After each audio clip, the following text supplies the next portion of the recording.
에스겔 12장 25절에서 28절. 나는 여호와라. 내가 말하니 내가 하는 말이 다시는 더디지 아니하고 응하리라. 반역하는 족속이여, 내가 너희 생전에 말하고 이루리라. 나 주 여호와의 말이니라 하셨다 하라. 여호와의 말씀이 또 내게 임하여 이르시되, 인자야, 이스라엘 족속의 말이 그가 보는 묵시는 여러 날 후의 일이라. 그가 멀리 있는 때에 대하여 예언하였다 하느니라. 그러므로 너는 그들에게 이르기를, 주 여호와의 말씀에 나의 말이 하나도 다시 더디지 아니할지니 내가 한 말이 이루어지리라. 나 주 여호와의 말이니라. 설교 제목이요, 해석과 적용이 어려운 이유라는 좀 비교적 딱딱한 제목을 달았습니다. 우리가 지난 주간 좀 쉽지 않았는데요, 이렇게 교회에 와서 위로도 받고 힘도 얻고 또 능력을 받아서 좀 담대하게 세상을 살아가야 될 텐데요, 이 설교 말씀이 해석과 적용이 어려운 이유라고 하는 난데없는 이런 본문을 대하면서, 제목을 대하면서 조금 여러분께서 어떤 생각이 드시나요? 이걸 좀 잘 풀어서 얘기를 하면 이렇습니다.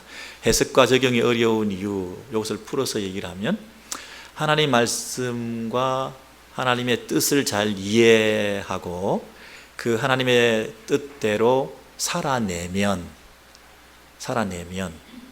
우리가 형통하고 축복된 삶을, 가장 가치 있고 중요하고 의미 있는 삶을 살아갈 텐데요, 이 해석과 적용이 잘 안 돼가지고 하나님의 뜻이 뭔지도 잘 모르고 그 뜻을 알아도 잘 살아내지 못하면 이게 우리들의 신앙생활의 큰 문제거든요. 저와 여러분이 지금 현재 가장 중요한 이슈가 뭡니까? 하나님의 뜻을 아는 거 아니겠어요? 하나님 뜻이 뭐지? 그리고 가장 시급한 일이 뭐겠습니까? 하나님 뜻대로 사는 것 아니겠어요? 우리의 신앙생활이 좀 지지부진하고 인생사가 꼬이고 가정이나 직장이나 이민생활에 여러 가지 어려움들이 많이 이렇게 점철되어 있는데, 이런 와중에 아주 급한 것부터 하나 이렇게 자꾸 해결해 내려고 하지 마시고 근본적인 질문을 하셔서, 지금 나에게 하나님께서 원하시는 뜻이 뭘까? 그리고 그 뜻대로 내가 살고 있는가? 해석과 적용의 문제만큼 지금 중요하고 급한 일은 없다는 거죠. 그렇죠?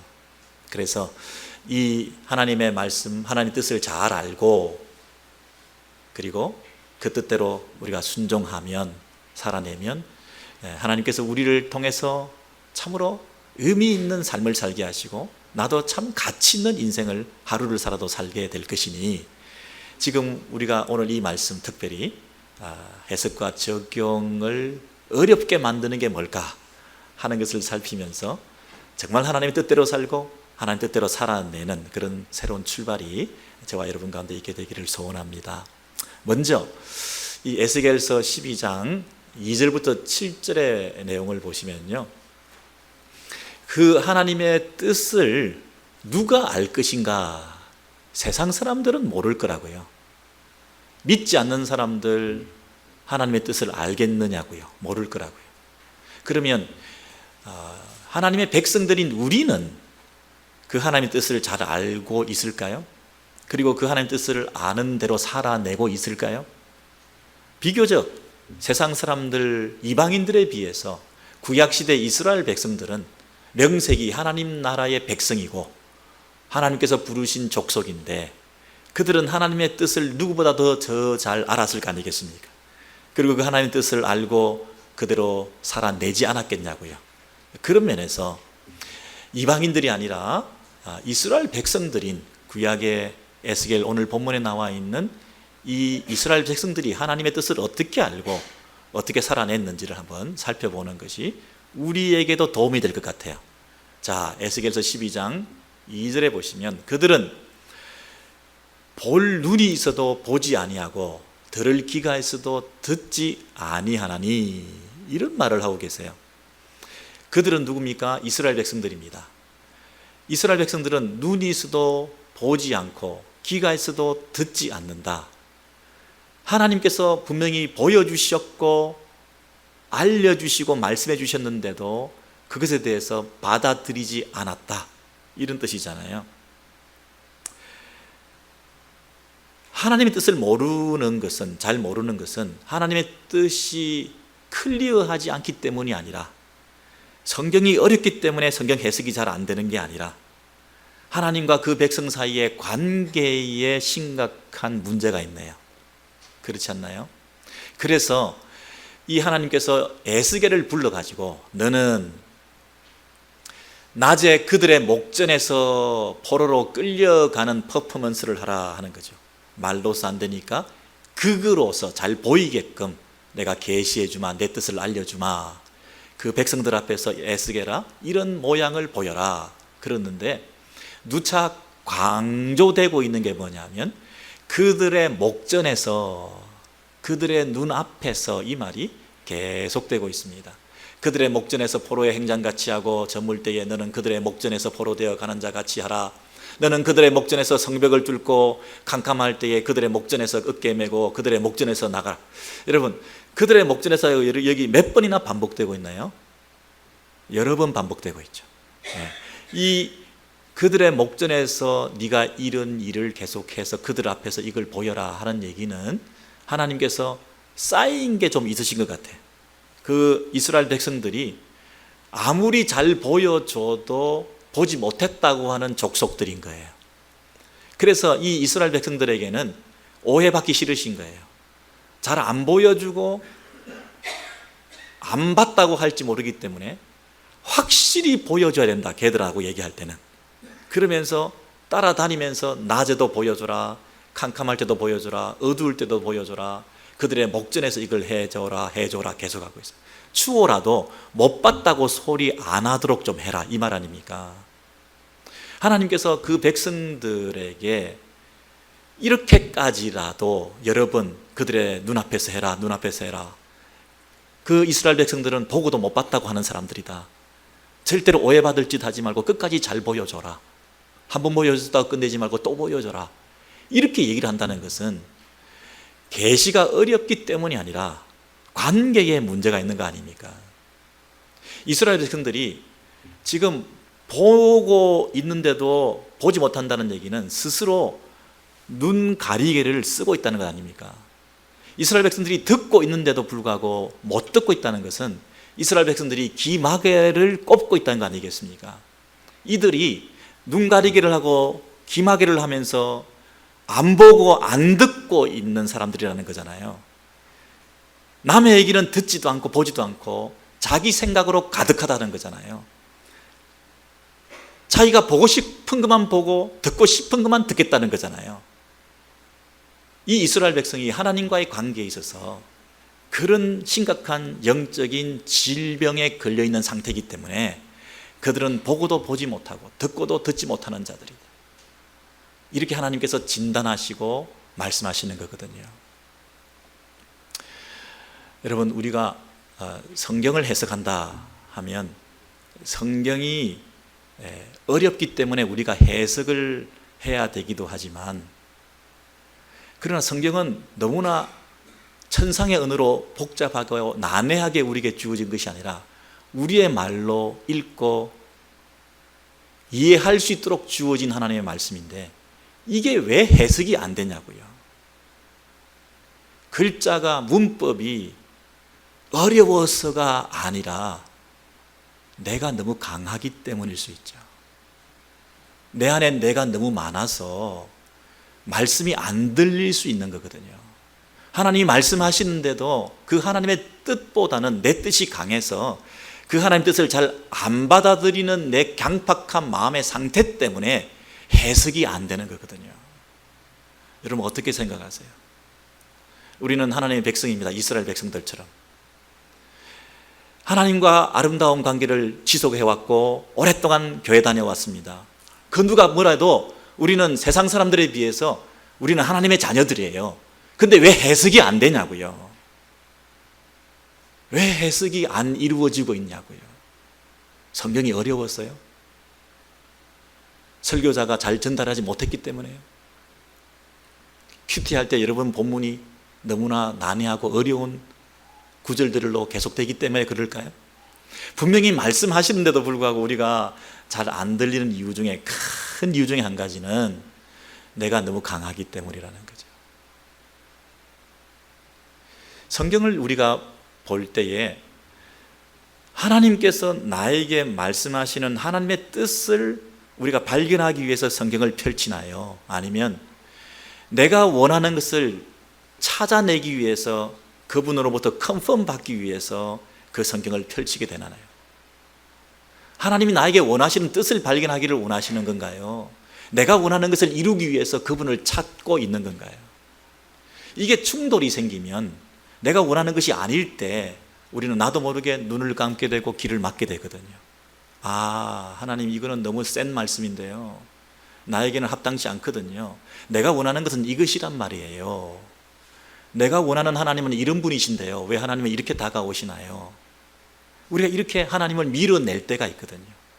하나님의 존재를 밀어내고 하나님의 인격을 받아들이지 못하고 하나님의 그 성품을 우리는 용납하지 못하고 하나님의 말씀과 하나님께서 우리에게 주시는 그 음성에 대해서 우리는 고개를 절레절레 흔들면서 아니라니까요. 나는 그런 분 원치 않습니다. 이렇게 말할 수 있거든요. 여러분 오늘 그 7절 하반절의 8절부터 보시면요. 하나님께서 이렇게 말씀하세요. 여호와의 말씀에 이것은 금방 포로로 잡혀가는 그 퍼포먼스를 하게 만들었던 것은 어떤 뜻이 있느냐 하면 예루살렘 왕과 그 가운데 있는 이스라엘 온 족속에 대한 묵시라. 이것은 이스라엘에 대한 묵시였다는 거예요. 이스라엘이 포로로 잡혀가는 것에 대해서, 그리고 이스라엘의 왕이 포로로 잡혀가서 성벽을 뚫고 도망가가지고 어두울 때에 도망쳐서 그리고 그 바벨론에 끌려가가지고 죽게 되는, 그리고 그 왕을 호위하는 부대들도 다 흩어지고, 그리고 하나님께서 그 뒤를 따라 칼을 빼서 이스라엘과 싸우는 하나님, 여호와 막해 하나님, 하나님께서 우리의 원수들을 헤쳐 이겨주시는 우리의 대장이 되시는 분이 우리를 위하는 분인 줄 알았는데 이분이 우리를 향해서 칼을 들고 찾아오셔가지고 우리를 향해서 공격을 해대는 이런 하나님이라는 거죠. 내가 그들을 이방인 가운데 흩으며 해친 후에야, 이스라엘 백성들을 이방인들 가운데 해치고 난 다음에, 흩고 난 다음에 내가 여호와인 줄을 그들이 알리라, 이렇게 말씀하셨거든요. 여기서 말씀하시는 하나님은 심판의 하나님이신 거예요. 우리를 때리시는 하나님이신 거예요. 죄에 대해서 벌하시는 분이신 거예요. 우리는 이 하나님을 받아들일 준비가 안 돼 있죠. 내가 원하는 하나님이 아니기 때문에. 적어도 내가 아는 한 우리 하나님은 그런 분 아니에요. 사랑과 위로의 하나님이시고, 범죄하면 한없이 용서해 주시는 분이시고, 잘못했다 그러면 기계적으로 늘 우리를 용서하기 위해서 준비하고 계시는 분이신데, 그분이 이렇게 우리를 때리시다니, 이방인들 가운데 흩으시다니, 이런 하나님 우리가 원하지 않거든요. 내가 마음을 닫고 이 하나님을 받아들이지 않기로 하면 해석이 안 되는 거죠. 해석이 안 되죠. 이 하나님의 뜻이 뭔지를 우리는 알 수가 없는 거죠.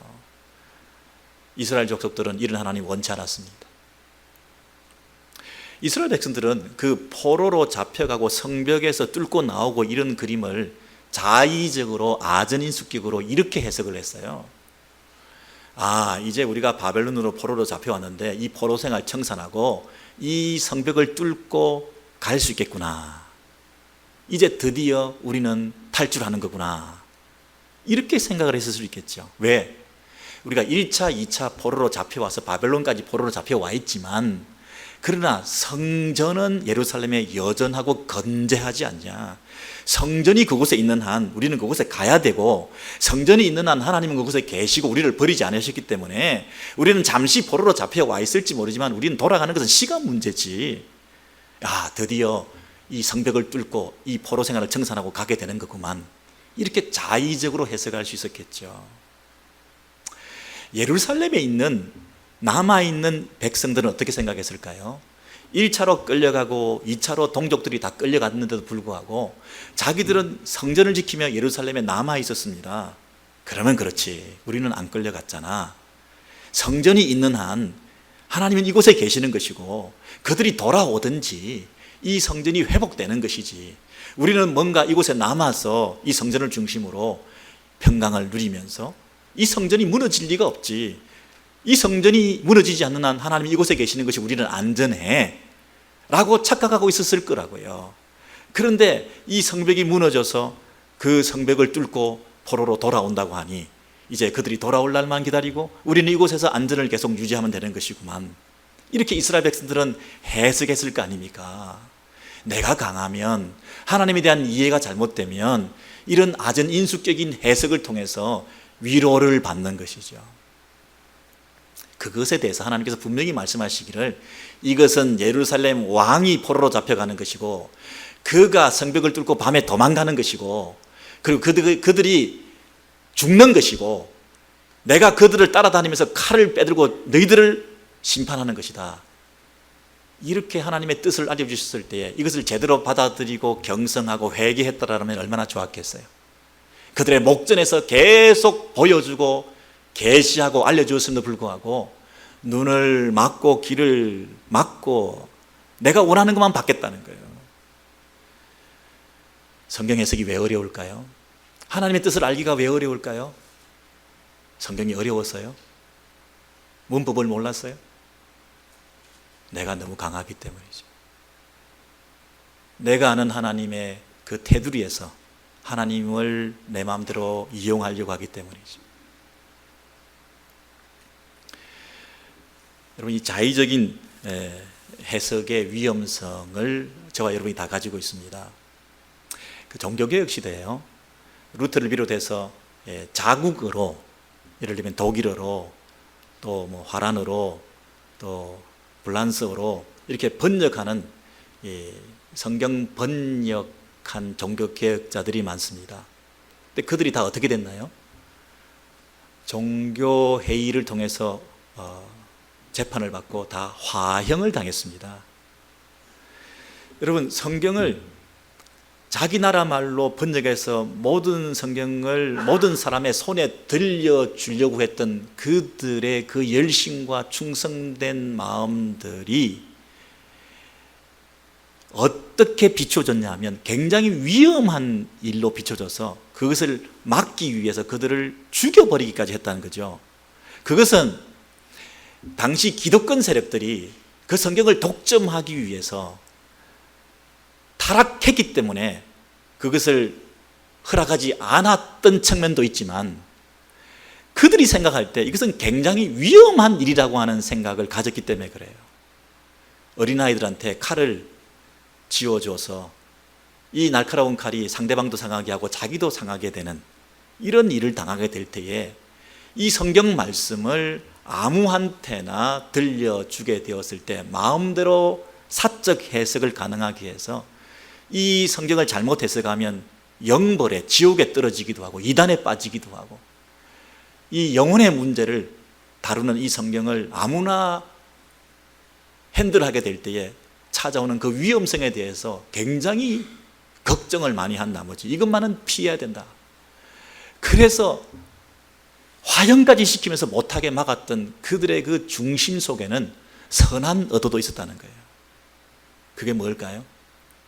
성경을 마음대로 해석하면 내 뜻대로 성경을 컨펌해서 내가 확신을 가져오는 보조 장치로 사용한다든지 이 문법적으로 문맥을 무시하고 한 글자의 여자적인 해석을 통해서 이것이 자기 확신을 가져오고 그것을 통해서 자기의 인생을 한 구절에 걸고 잘못 가게 된다면 그 인생길이 어떻게 되겠어요? 패망하게 되는 거 아니겠어요?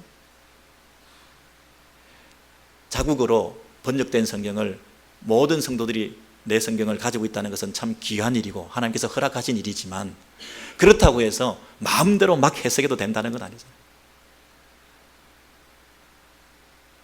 십자군 전쟁이 벌어졌는데요, 성경 해석을 잘못하는 바람에 하나님 나라의 확장을 영토적인 확장으로 오해하면 하나님 나라가 영토적으로 확장되고 전쟁을 치러서라도 정복 전쟁을 치러서라도 제국주의적인 발상으로 온 세상에 하나님 나라를 확장시키는 것이 하나님 기뻐하시는 하나님 나라 확장이라고 잘못 해석하면 생명 걸고 전쟁 치르는 것으로 그 인생을 세계사를 왜곡하는 일들을 통해서 하나님 뜻을 이루었다고 착각할 거 아니겠어요? 하나님의 통치, 하나님의 다스림이 내 심령 속에 거하고 우리 공동체 안에 있으면서 영토적으로 정치적으로는 확장되었을지라도 내 심령 속에 진정한 하나님의 통치가 없다면 그것은 하나님 나라가 임한 것이 아닐진데, 바른 하나님 나라에 대한 개념을 통해서, 바른 하나님의 뜻에 대한 해석을 통해서 하나님의 뜻대로 살아내는 일이, 그게 기독교회의 역사고 교회에 가야 될 방향이고 성도가 지향해야 될 목회의 향방이 아니겠냐고요. 여러분, 그런 면에서 우리가 해석은 너무나 중요한데 그 해석을 잘못하게 만드는 것은 내 욕망이죠. 내 욕심이라고요. 영토의 확장이라고요. 제국주의적인 발상이라고요. 그것을 통해서 내 것을 더 많이 소유하는 것을 통해서 내 욕심을 통해서 이 하나님 나라를 이루어내겠다고 하는 그 자체가 얼마나 잘못된 성경 해석의 동기가 되었냐고요. 이스라엘 백성들이 정치적인 야망을 가졌을 때 이사야 53장에 메시아에 대한 예언도 그것이 받아들여지지 않았을 거 아니겠습니까? 그가 상함은, 그가 찔림은, 그가 징계를 받음은, 그가 채찍에 맞음은, 이게 누군가요? 메시아에 대한 예언 아니겠습니까? 메시아는 고난당하는 예수, 메시아는 정치적인 왕이 아니라 고난당하시는 분의 십자가의 죽음을 통하여 우리 인류의 죄의 문제를 해결하시고 이루시는 하나님의 왕국을 이루시기 원하는 그 메시아의 그 개념을 이스라엘 백성들은 받아들일 수가 없죠. 왜? 이스라엘의 회복을 원하니까. 솔로몬 시대의 영광의 이스라엘의 회복을 원하니까. 다윗과 솔로몬의 그 영광의 시대를 다시 구현하려고 하니까. 로마의 압제에서부터 눌려 살던 우리가 다시 그 나라가 회복되기를 원하니까 어떻게 그 메시아가 찔리고 상하고 채찍에 맞고 이럴 수가 있겠냐고요. 그러니 내 욕망, 내 생각, 내 전제, 내 선입견, 내 가치, 내 이상, 이런 것들이 내 안에 가득할 때, 내가 더 강할 때, 성경보다도 하나님의 뜻보다도 내가 더 강할 때, 하나님의 뜻보다도 내 뜻이 더 강할 때, 하나님이 우리를 향해서 가지신 계획보다도 내가 가진 계획이 더 강할 때 성경 해석은 안 되는 거죠. 성경 해석의 문제는 어디서부터 출발할까요? 성경이 어려워서 그런 게 아니죠. 내가 강하기 때문에, 내 뜻이 강하기 때문에. 여러분, 우리가 큐티를 하고 설교를 심지어 들으면서 또는 말씀 공부를 하고 성경을 읽을 때에 여러분 그런 부분이 정리가 되셨나요? 나를 다 내려놓으시고 하나님과 투명한 관계 속에서 하얀 도화지와 같이 그분이 말씀하시면 종은 듣겠나이다. 청종이라는 말이 있잖아요. 듣는다는 것은 순종을 포함하는 것이거든요. 어떻게 듣고도 순종하지 않을 수가 있나요? 해석과 적용은 같이 가는 거거든요. 해석은 됐는데 적용이 안 된다고요? 말씀에 대한 이해가 되는데 살아내지 못한다고요? 그게 어떻게 분리될 수가 있나요? 이게 하나님의 뜻인 것이 분명하면 그 하나님 말씀대로 살아가는, 청종하는 것은 자연스러운 거잖아요. 이게 안 되는 이유가 뭐가 있나요? 이게 안 되는 이유가, 청종이 안 되는 이유가 뭔가요? 듣는 거하고 순종하는 것이 별개라고 생각하면서 자꾸만 고집을 피우는 이유가 뭔가요? 내가 강하기 때문이죠. 내 욕심이 많기 때문이죠. 내가 미련이 많기 때문이죠. 내가 나를 버리지 못했기 때문이죠. 내가 아직도 내에 대한 고집을 가지고 있기 때문이죠. 두 번째로 이 에스겔서에서 우리가 발견할 수 있는 해석이 잘 안 되는 이유는 뭐냐면요, 그 다음 성경 구절을 보시면 그 이스라엘 백성들이 도망가고 있는데 그 백성들을 향해서 다 흩으셨어요. 사방으로 흩으셨는데 그 뒤를 따라 하나님께서 칼을 빼고 심판하셨다고요. 그들의 지은 죄에 대해서 벌하셨다고요. 죄에 대해서는 용납하실 수 없는 하나님께서 그 죄 문제를 처리하고 이방인 가운데 그 이스라엘 백성을 다 흩으셨는데, 그러나 그 중에 몇 사람을 남겨 칼과 기근과 전염병에서 벗어나게 했다. 이런 대목이 있어요. 여러분 저를 보세요. 칼, 전쟁이죠. 그리고 기근, 자연재해죠. 그리고 전염병, 이거는 역병이 번져서 이건 인간이 어떻게 할 수 없는 돌림병이 도는 거죠. 여러분, 자연재해, 그리고 전염병, 그 다음에 전쟁, 사고, 칼, 요 캐러고리 안에 안 드는 재난이 있나요? 이 세상의 모든 개인과 이 땅에 일어난 모든 재난 가운데서 하나님께서 몇 사람을 남겨두신 이유가 뭘까요? 어떤 분들은 다 죽었는데 나만 살았어. 건물이 무너져서 지진이 나고 매몰되는데 나 혼자 건진받았어. 다 빠져 죽었는데 나는 살아났거든. 비행기가 떨어졌는데 나는 살았어. 다 죽을 줄 알았는데 우리 집 애들만 살았어. 여러분, 이런 얘기를 우리가 흔히 할 때에 우리가 어떻게 신앙인들이 얘기를 하느냐 하면, 제가 좀 들어보니까 이렇게 말씀들 많이 하시더라고요. 첫째는, 그래도 내가 그동안 선한 일을 좀 해왔던 게 크레딧이 됐나 봐. 내가 그래도 하나님 앞에서 믿음 생활하고 신앙생활 잘했던 것이 그래도 조금은 하나님께서 귀엽게 보셨나 봐. 뭐 그렇게 얘기를 하든지, 아니면 이런 재난을 통해서 진짜와 가짜가 드러나는구만. 내가 진짜 신자인 것이 드러났어. 가짜들은 다 죽었는데 진짜는 살리신 거야. 내 공로와 의의를 은연중에 드러내면서 우리가 살아남은 것에 대해서 그 의미를 부여할 때가 있더라고요. 조금 더 나은 교묘한 경우는 뭐냐면, 하나님께서 나를 살려두신 뜻이 있을 거야. 하나님이 나를 통해서 일하시려고 하는 사명을 주셨구나. 내 남은 생에는 그 하나님께서 주신 그 사명을 따라 살아야지. 이렇게 아름답게 그 의미들을 해석하는 분들도 있어요. 다 맞아요, 그죠? 다 맞아요. 케이스 바이 케이스 다 다르니까 일반화시킬 수는 없을 거예요, 그죠? 경우마다 다 다른 그런 어떤 하나님의 부르심이 있을 거라고요. 그걸 다 무시할 수가 없어요. 다 은혜죠. 다 은혜죠. 근데 적어도 오늘 본문에 의하면 하나님께서 칼과 기근과 전염병에서 벗어나게 하여 그들이 이르는 이방인 가운데에서 자기의 모든 가정한 일을 자백하게 하리니, 그래서요. 내가 여호와인 줄을 그들이 알리라. 여기서 여호와는 어떤 분이신가요? 벌하시는 하나님. 죄에 대해서 따라다니면서 칼로 벌하셨던 하나님이에요. 그 여호와 막해, 하나님께서 벌하시고 심판하셨던 그 하나님께서 자기를 드러내신다는 거예요. 자기를 드러내시는 방법이, 하나님께서 다 이 땅에서 심판해서도 그 일을 하나님을 드러내기도 하셨지만, 몇 사람을 살려두셔서 자기의 죄를 고백하게 함을 통하여 자백을 통해서 이렇게 죄를 지으면 이렇게 벌하셨다고 하는 그 하나님을 드러내기도 하신다는 거죠. 무슨 말인지 이해가 되시나요? 이분들이 살아남아서 하는 일은 뭐냐면, 내가 이렇게 은혜로 살아남았습니다, 간증하러 돌아다니는 게 아니고요. 내가 그래도 조금 나았기 때문에 내가 살아남았다고 얘기하고 싶은 게 아니고요. 내가 남은 인생 하나님의 사명받아서 일을 하기 위해서 하나님께서 특별히 나를 남겨두신 뜻이 있습니다, 이 얘기하려고 돌아다니는 시간들이 아니고요. 이분이 해야 될 일은 뭐냐면, 남은 사람들이 뭐냐면, 하나님 무서운 분이세요. 죄는 반드시 벌하세요.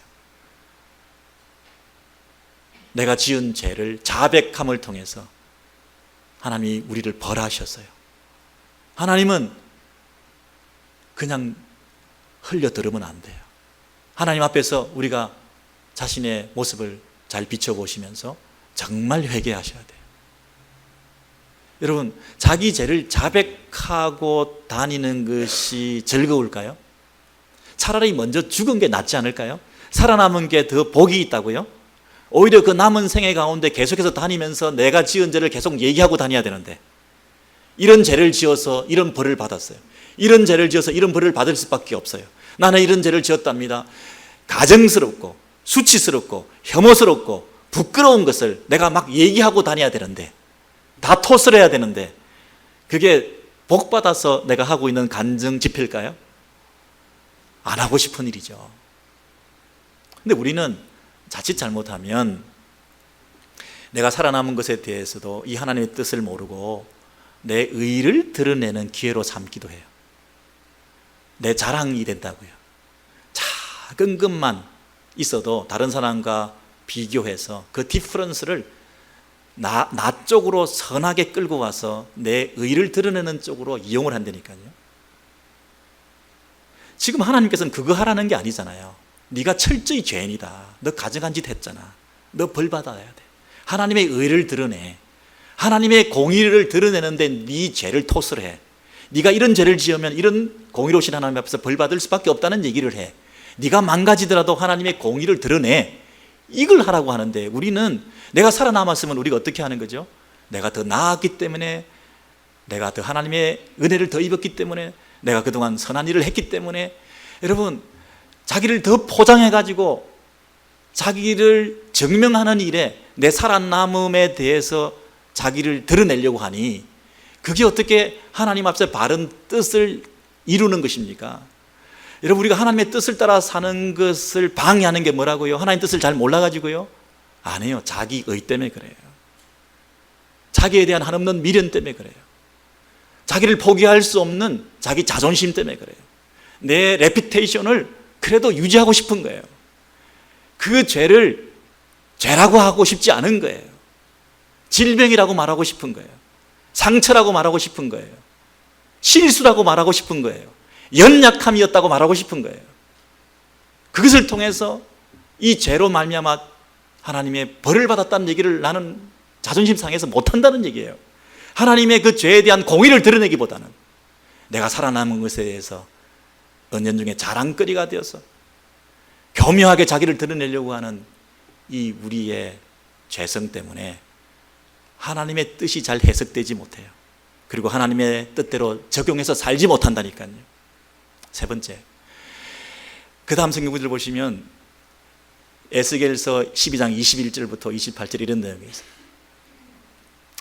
날이 들이고 모든 묵시가 사라지리라, 이런 속담이 이스라엘 백성들 가운데 있었다는 것입니다. 날이 들이고 모든 묵시가 사라진다는 얘기는, 묵시가 사라진다는 얘기는 폐기된다는 얘기예요. 없어진다는 얘기예요. 묵시가, 하나님의 뜻이, 계시가 분명히 있었는데 이 계시가 날이 더디고 잘 이루어지지 않으니까 이 계시는 더 이상 폐기됐나 보다, 더 이상 이 계시는 유효하지 않은가 보다, 이렇게 생각하는 속담이 있었다는 거예요. 이스라엘 사회에서. 왜 그랬겠어요? 이 땅이 좋으니까.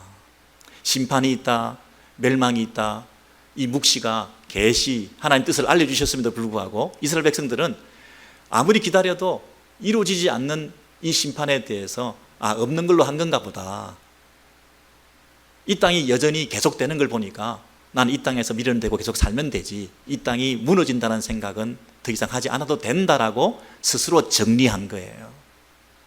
아모스 선지자가 8세기에 북이스라엘에 대한 멸망을 선포했는데 30년 만에 북이스라엘이 무너졌어요. 30년 만에 이스라엘이 무너졌기 때문에 그 예언이 성취된 거죠. 그런데 아모스 선지자가 남유다에 대해서도 멸망할 것이라고 선언했는데 170년이 되도록 안 무너지는 거예요. 아니, 남유다 백성들 사이에 이스라엘 가운데 이런 속담이 돌아다니면 되겠어요? 묵시는 있었지만 날이 더딘 걸 보니까 묵시가 없어졌나 보다, 이런 속담이 돌아다니는 게 말이 돼요? 북이스라엘은 무너졌는데요, 남유다도 무너진다고 했으면 무너질 거 아니겠습니까? 근데 남유다가 170년 동안 안 무너지니까 이거 캔슬됐나 보다, 이러고 싶은 거예요. 그렇게 받아들이는 하나님 뜻을 왜곡하는 이유가 뭘까요? 내가 너무 강하니까 그렇죠. 이 세상에 대한 미련이 너무 세니까 그렇죠. 하나님의 뜻을 안 받아들이면서도 이 땅에서 내가 구현하고 싶은, 아직은 그때가 아닙니다라고 항변하고 싶은 내 플랜이 있으니까 그렇죠. 내가 강하니까 하나님의 뜻이 조금만 더뎌지면 그 뜻도 거절해버리는 걸로 속담이 만들어졌다는 얘기는 만연했다는 거 아닙니까? 그 공동체 안에 뭐가 격언과 속담이 있다는 얘기는 그들의 커먼 센스로 자리 잡았다는 거 아닙니까? 그들이 가지고 있는 일반화되어 있는 견해들이 굳어졌다는 것 아닙니까? 그것을 만들어주는데 역할하는 사람이 누구겠어요? 거짓 선지자죠. 그런 백성들의 그런 분위기를 틈타서 거짓 선지자들이 뭐라고 얘기합니까? 이스라엘 족속 중에 허탄한 묵시나 아첨하는 복술이 있다는 얘기예요. 아첨한다는 거예요. 그래, 이 땅에서 사는 게 좋지. 무너진다는 거 그런 건 듣지 마. 평강이다, 평강. 이 땅에서 잘 되는 것을 하나님 기뻐하시지. 왜 하나님께서 우리를 벌하시겠어? 성전이 있는 한 무너지지 않을 거야. 걱정하지 말고 이 땅에서 제사 잘 드려. 여러분, 이런 거짓 선지자들이 횡행하는 그런 분위기가 하나님의 뜻을 또 한 번 왜곡시킨 거죠. 이스라엘의 위기는 블레셋 때문에 찾아왔을까요? 이스라엘의 위기는 아시리아 때문에 찾아왔을까요? 이스라엘의 위기는 아시리아나 블레셋 손에 수중에 들어가서 위기를 당하고 있는 게 아니라 거짓 선지자의 손에 놀아나고 있는 이스라엘의 영적 상태가 최고의 위기 아니겠습니까? 여러분의 그 마음, 탐욕, 미련 그런 데 파고들어서 괜찮아 아직은 아니야. 뭘 그렇게 서둘러?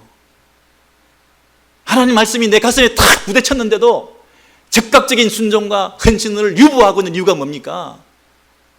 내 미련이 너무 많기 때문에 아닌가요? 결단할 때가 한 번밖에 없는 인생에 대해서 하나님께서 여러분을 콜링하셨는데 하나님의 일에, 하나님의 공동체에, 하나님의 사업에 우선순위를 두라고 하시는데도 아니야, 아직은. 자꾸 미련을 두는 이유가 뭡니까? 하나님의 뜻은 분명한데 이 말씀이 어려워서 그런가요? 해석이 안 돼서 그런가요? 문자적인, 문법적인 문제인가요? 이해도가 안 돼서 IQ가 낮아서 그런가요? 내가 강하기 때문이죠. 내 욕심이 많기 때문이죠. 하나님의 때가 이르렀는데 내 때는 아직 아니라고 자꾸 주장하기 때문이죠. 또 어떤 부류가 있냐면 그 밑에 보시면 그가 보는 묵시는 여러 날 후의 일이라 그가 멀리 있는 때에 대하여 예언하였다 하느니라. 두 번째 속담이 유행하고 있는 속담이 뭐냐면 그가 주신 계시는 그 선지자가 본 묵시는 지금 당장 이루어지는 게 아니라 그 계시는 하나님 뜻은 분명한 건데 그 성취는 나중에 있게 된다는 거예요. 여러 날 후의 일이라. 그가 멀리 있는 때에 대해서 예언한 거다. 지금 당장 일어나는 일이 아니라 나중에 있을 일에 대해서 예언한 것이다. 이런 속담이 돌아다녔다는 거예요. 첫 번째는 폐기론자들이고 두 번째는 연기론자들이죠. 하나님의 때에 대해서 지금 당장 그 일이 일어난다고 말씀하시는데도 불구하고 그 일은 연기되어서 일어날 것이라고 얘기하는 이유가 뭡니까? 지금은 아니다는 거예요. 당대는 아니다는 거예요. 내 때는 아니라는 거예요. 말씀은 옳은데 나는 아니다는 거예요. 말씀은 옳고 부르심은 확실한데 나는 못하겠다는 거예요. 적어도 나는 아니다. 내 새끼까지는 아니다. 내 생전에는 그런 일이 없을 거다. 내가 원하는 설정한 그 기간 안에는 그런 일이 일어나지 말아야 된다. 주님 오시는 거 좋지. 그러나 아직은 아니지. 그건 나중에 있을 일이지. 나하고는 상관없어. 옳으신 말씀이지만 이루어질 것은 분명하지만 나하고는 상관없는 연기론자들과 그런 일은 계속 보니까 없는 걸로 된 건가 보다. 폐기시켜. 폐기론자들이 팽팽하게 맞서는 이런 분위기가 가득한 공동체가 이스라엘 공동체였는데 혹시 우리 안에도 이런 폐기론자들과 연기론자들의 우리가 다 속해 있는 것은 아닐까요?